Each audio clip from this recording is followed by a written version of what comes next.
Bem-vindos ao Falando Nisso de hoje no nosso canal YouTube, com a pergunta, segunda rodada, de Natália Gonçalves, sobre a relação entre o real, os 4 discursos, estruturas clínicas e fórmulas da sexuação. Então hoje vamos falar da incidência do real nas fórmulas de sexuação do Lacan, que são apresentadas particularmente nos seminários 19 e 20, ou pior, e mais ainda, e num texto bastante difícil conhecido como L'Étourdi, o aturdito. Nesses trabalhos, o Lacan enfrenta uma dificuldade que está atravessando a sua própria teorização e a psicanálise, desde o Freud, que é de tentar esclarecer quais são as diferenças entre o homem e a mulher, a sexualidade no homem e na mulher, o tipo de satisfação, se é que isso pode ser pensado assim, diferencial de um para o outro dos, vamos chamar assim, gêneros. Calma, porque uma das dificuldades que ele tem que resolver é uma aparente contradição entre duas premissas muito importantes no Freud. A primeira dessas premissas é de que nossa sexualidade está caracterizada por uma espécie de ponto de convergência, por uma espécie de lugar para onde ela tende, e que seria, na expressão do Freud, o falo. O Lacan vai dizer, olha, o falo não é um pênis, o falo não é uma parte do corpo, o falo não é um objeto, o falo é um significante. Ele podia dizer assim, o falo é como o dinheiro. O dinheiro tem uma materialidade, mas no fundo ele funciona como um meio para as nossas trocas. Então se você olhar para aquele pedaço de 100 reais e dizer, não, onde é que está o valor aqui desse pedaço de papel, você não vai encontrar, porque você tem que olhar para a relação desse pedaço de papel com o mundo e com outros pedaços de papel, inclusive marcos, francos, ienes e coisas assim. Então o Lacan, ele postula que o falo é essa espécie de moeda de conversão, dessa moeda de troca. Só que não para a economia comercial, para a economia libidinal, para a economia do nosso desejo. Então, nosso desejo estaria orientado para o falo, orientado pelo falo.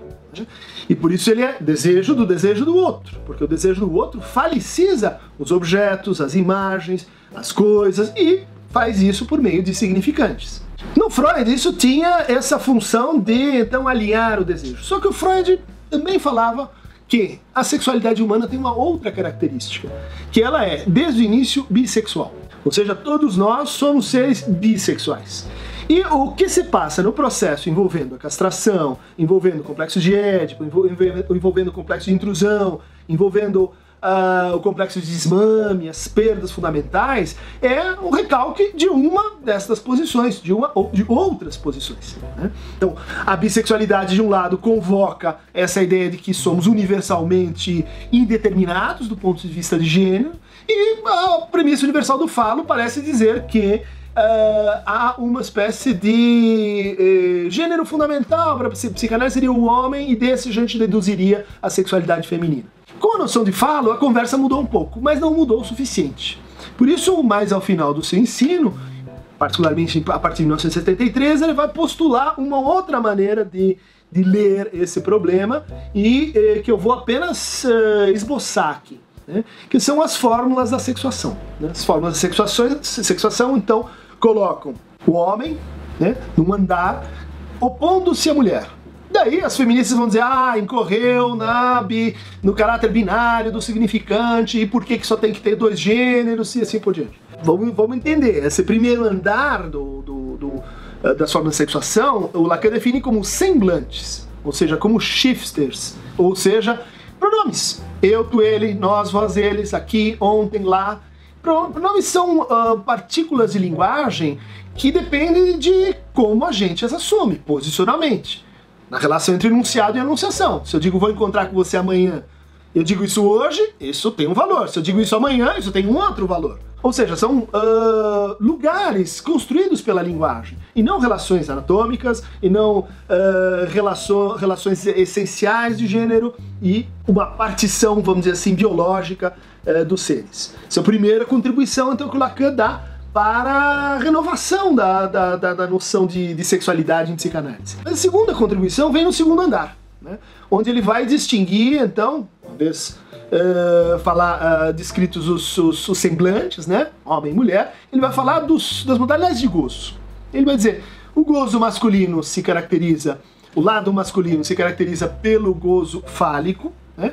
Poderia dizer assim, pela exclusividade no gozo fálico, e o gozo fálico se caracteriza por uma espécie de contradição lógica, né? Quer dizer, o conjunto de todos os homens só pode ser formado por uma exceção, por alguém que está fora e ao mesmo tempo dentro e funda esse conjunto como uma exceção, que seria aquele que escapa à castração, tal qual a mítica freudiana descreveu como o pai da horda primitiva, né? Aquele fundador da genealogia, que os antropólogos chamaram de totem, né? Aquele ser que é um ser mítico, não existiu, mas na mítica se inscreve e se organiza o gozo fálico, o gozo então masculino. A novidade do Lacan vai estar do outro lado. Ele vai dizer assim, a mulher não goza de forma nem complementar, nem simétrica, nem paralela. A mulher ela tem acesso a duas modalidades de gozo, o fálico e também o que ele chama de gozo feminino, ou gozo outro, ou gozo do outro, conforme o momento da sua obra. E esse gozo não está ligado à relação então entre o categorial, entre o conjunto, entre a classe e o elemento que lhe faz exceção. Ele está definido por uma relação que é com o não todo.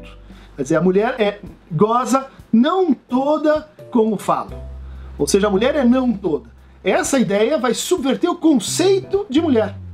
E isso vai levar o Lacan a afirmar que a mulher não existe. Ou pelo menos ela não existe no mesmo sentido que o homem, quando categoria universal, existe. Existem mulheres singulares, esta, aquela outra, e não um conjunto a partir do qual cada uma se identificaria como um caso particular. Isso qualifica, modaliza a experiência de gozo feminino. E no terceiro andar, no nível inferior das formas de sexuação, a gente vai encontrar de novo uma disparidade, né? Primeiro andar, tipos de semblante, vamos dizer assim, gêneros. Segundo andar, modalidades de satisfação, formas de gozo, né? E terceiro andar, modalidades de fantasia. Ele vai dizer, o homem toma a posição masculina, vamos dizer assim, toma a mulher no lugar de objeto A, mas a mulher não toma o homem no lugar de sujeito, né? A mulher toma o homem no lugar de falo. Com isso vai se estabelecer então uma dissimetria, uma disparidade, que ele chamou e aforismaticamente reduziu a ideia de que a relação sexual não existe.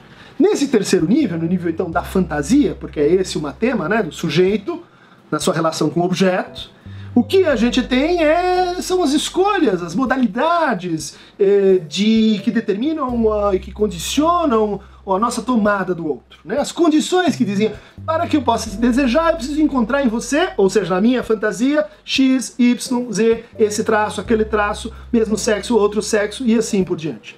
A relação entre o semblante, as modalidades de gozo e os tipos de fantasia são relações contingentes, né? Portanto, contra Judith Butler, né, a gente pode dizer que não há uma conexão necessária entre esses três andares, o gráfico ou das formas da sexuação.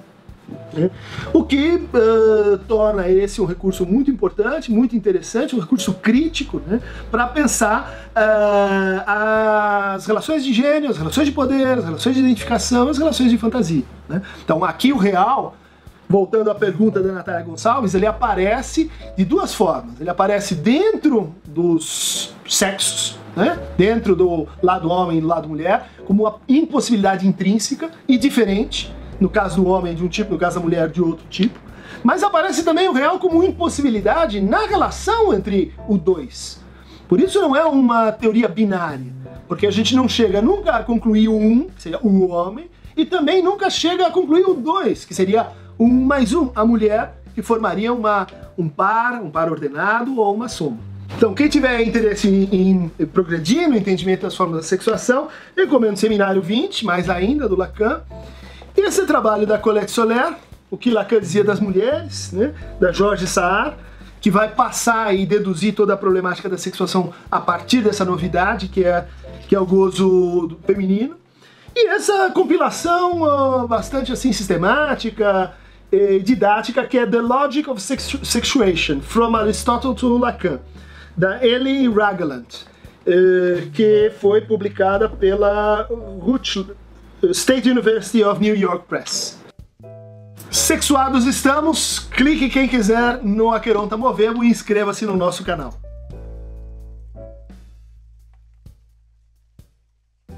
Tchau.